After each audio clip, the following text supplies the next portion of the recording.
here, and I would like him to tell you a little bit about Aloe and his vision. And we're going to continue his vision here because he is the most incredible person that I ever met. Oshiri?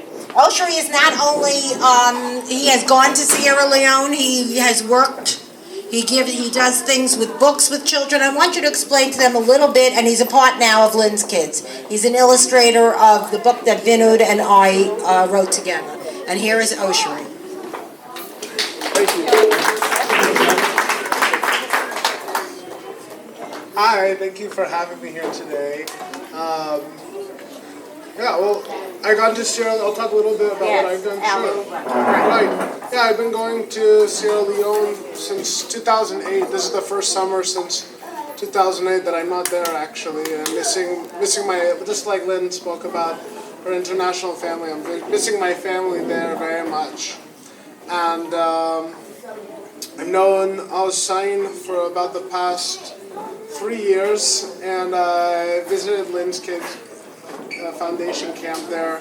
A bunch of adorable kids, just like here, and he's doing really good work, and it's so necessary over there. That the first time, and the initial reason I got involved in traveling to Sierra Leone was it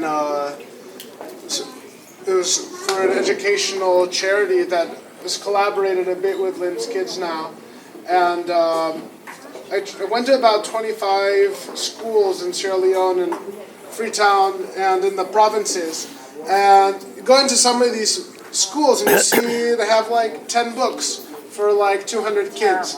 Yeah, just so as a stark, or zero, or a stark resources as you can imagine.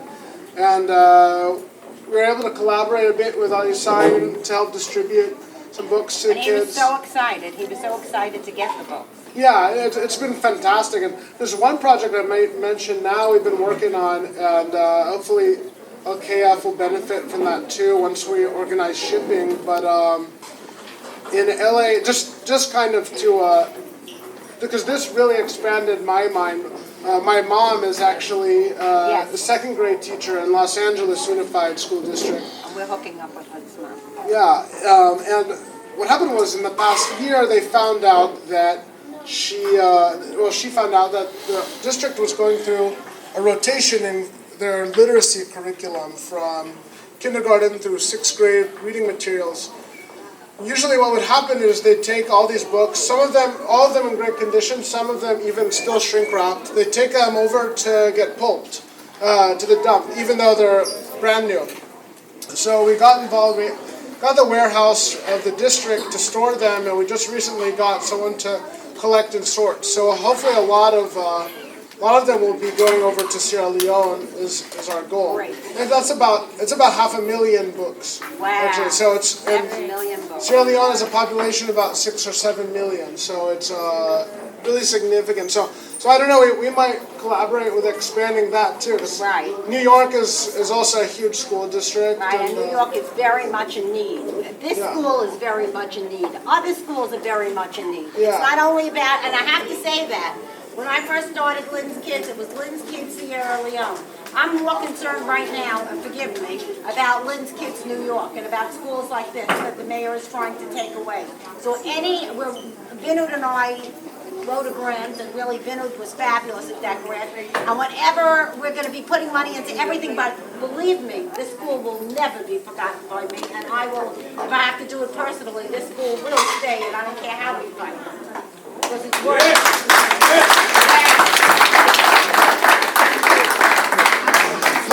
I'll into that. Right. So any books that we get or things like that, send here too. Lynn's Kids New York has a need. This is Lynn's Kids New York.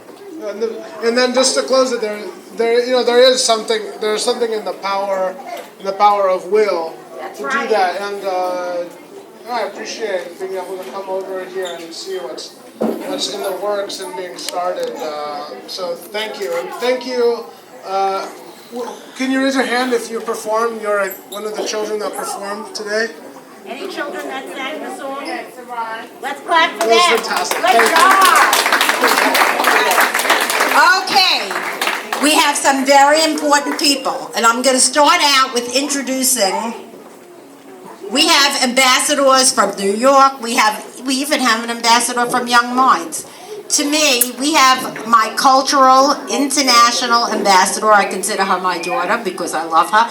We have Miss Ines Morabidi, who is going to do the cultural packages with me. My Ines is from Morocco, so she's going to just speak to you a little bit about what she's doing with LKF. Okay, okay, you can give the flag to the... Yes, she can do it. Yes, okay. Okay, go ahead, talk. Okay, to whom? Hi everybody, Ines Morabici. First I want to thank Mr. Vinod for the flag. It's nice for you, of you, sorry. And I want to thank also Miss Lynn Rosen for the book and also Young Minds Daycare.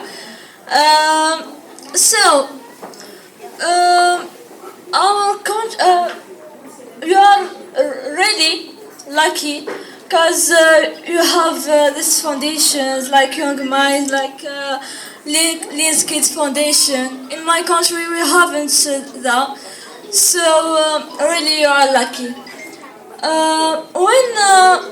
When LKF came in Morocco, it was really a surprise. It help us. Really, it make us. After it, we can speak. We can show our talents. Many students there write very well. We didn't know it before. Someone I will. Its name Badr. He is really great. He do graffiti. I never see like this work. Really, thanks LKF. Thank you so much. You really do a great job. Thank you. Now, the reason that we did a great job is because we have students like Ines who care. She just couldn't wait. She Skypes with me. She helps me with projects. And tomorrow I invite each and every one of you to the LKF convention at the Marriott Marquis Hotel. And just come in, see some of our educational materials. We're here to help your kids. That comes first.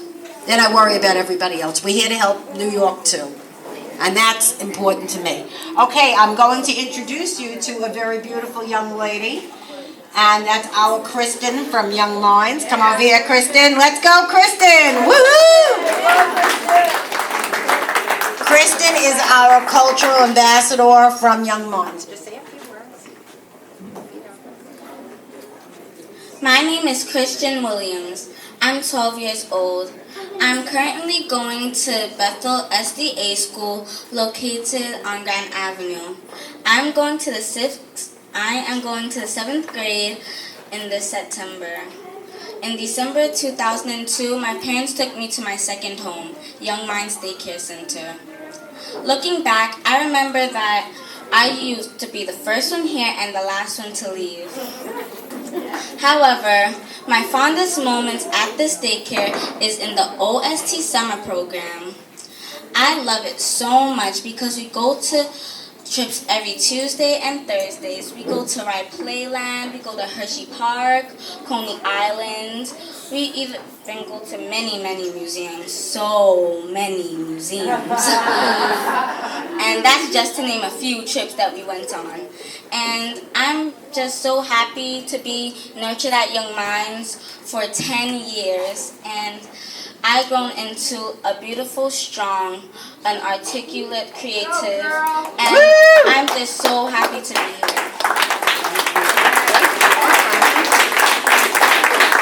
Okay, last but certainly not least, we have our New York ambassador. I can never pronounce her last name, so I'm just going to call her Olu. Come over here, Olu. everybody. I just wanted to say a quick word. I'm so honored to be a part of this event today. I mean, it reminds me of how special New York is. I mean, where else would you find so many cultures, so many races, so many different people gathered in one room and just celebrating life and education and just, living. So thank you all for throwing this together, and a special thank you to the kids who were just performing, and I really appreciate the different languages that they all sang in, and you teach them. They learn so much with that little singing lesson that they did, and they know about languages and how different people. I was just impressed by all that. So thank you all so much. Yes. Okay, we're coming.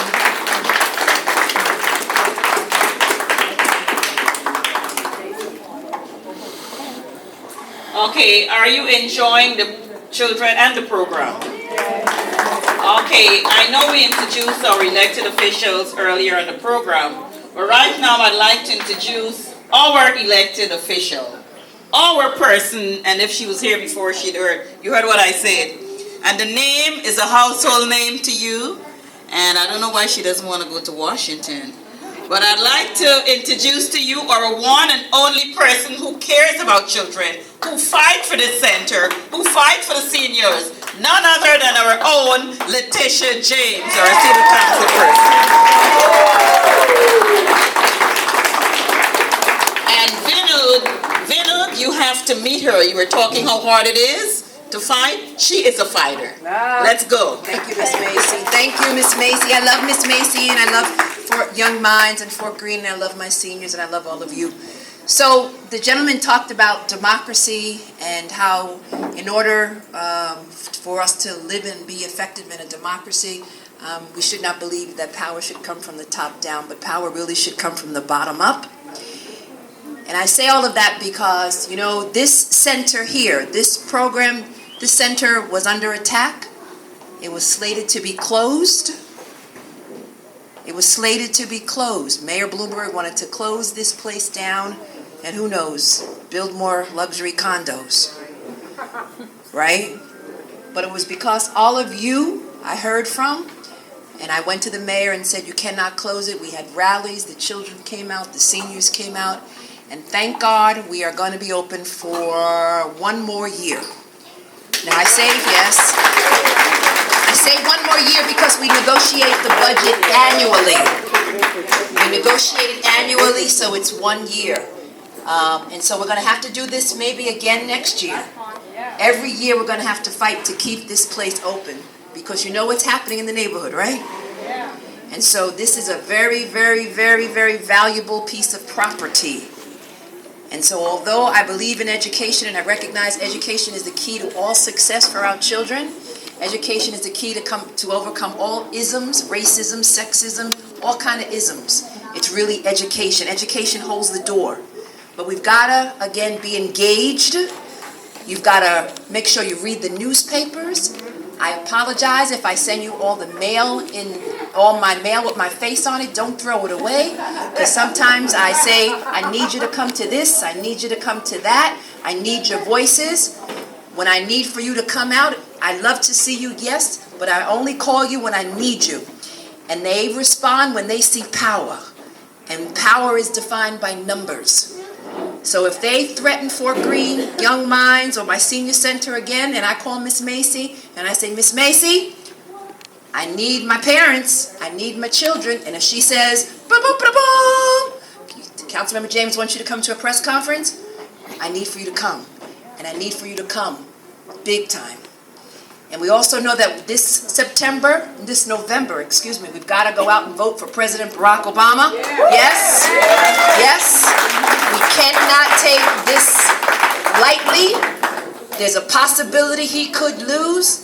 His numbers are going up slightly, but because of a Supreme Court decision, it's called People's United. Special interests now can give all of this money to Republicans, and as you know, they're bombarding him with negativity and nonsense, despite the fact that this economy in this country almost went into collapse. He's doing the best that he can, but there are Republicans who are standing in his way and would rather take our country down than see him win a second time. And I say, all of us have got to go out and vote for President Obama. We've got to tell our friends.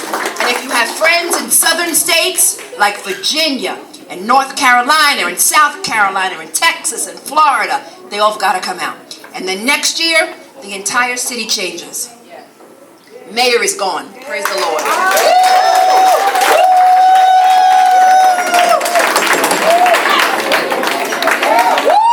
Yes, we're gonna have a praise dance on the streets of Fulton Street.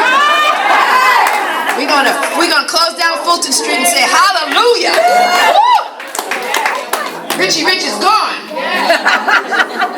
Okay, and then once we get our census back, we all are gonna have to come out and vote, because we're gonna have to vote for mayor, we're gonna have to vote for a new controller, and we're gonna have to vote for a new public advocate and a new borough president. They're all gone. And city council. Everybody's up for grabs next year. The entire city, the entire political landscape in New York City is going to change, and we're going to have to vote. And though I have another term, I am considering moving on. Yeah, I have another term, so I may be moving on. But the good news is I may be moving on to a citywide position, making history, the first African-American woman running citywide. So I'm praying on it. I'm praying on it. I'm thinking about it. You may get, no, not mayor, public advocate. You may get stuck with me for city council, but people are telling me, no, we need you to do, the children need to see you. Little girls need to look up and say, I want to be just like her. And so it's time that we have some diversity in city leadership, and the diversity is my face, my community, this community. I want to remind everyone about Fort Greene and Clinton Hill and Prospect Heights and Crown Heights, so that we'll never ever forget it. We're never forgotten. But more importantly, I want this little girl to look up and say, I want to be like Letitia James, right? I want all those little girls to know that they can be up and become judges and lawyers and doctors and presidents, and they can take over the world and they control it, because they are the future, and that's why I fight so hard for them. Thank you. God bless you. Have a wonderful program. Let's do it. And Miss Macy, let's give it up to Miss Macy, the hardest working executive director ever. Does she ever go home? I know she has a bed in the back. Miss Macy. Miss Macy's fabulous. Thank you, Miss Macy. Thank you so much. Well, you heard it from not the horse's mouth, the real person's mouth, because she's a workhorse like myself. But you heard it from her that we're going to be open. So does that mean the OST program, Tish? Yes. Okay, the OST program. And look at this, how the parents are just praising God for that. So I told you, work starts from the bottom up. You know, that's a really good thing you gave us there. That's a fact. And we like to criticize our elected officials, but we have to work with them. And they work for us. And we know as public advocates, we will be seeing a lot of her and the things that we need to have done. How many of you know it's a public advocate? A lot of people say, what's that position? How many people know who is the public advocate now for New York? See? Okay, Bill de Blasio. And we know that Tish is praying on that. So, not announced yet, praying on it, and if Bill doesn't run, we'll have a good person. And I know you will, if that time comes, that you will elect her to be your next public advocate, because she already is a public advocate without the title public advocate. So I just want to say thank you for coming out this afternoon. Letitia James, and we had our district leader who's left. And I think at this point, I know we're running a little late, and our visitors must go and see our classrooms upstairs, because this is our senior space. So I'm going to ask Ms. Rettimeyer to come forward. I think the program has some presentation, so we can move on. Thank you.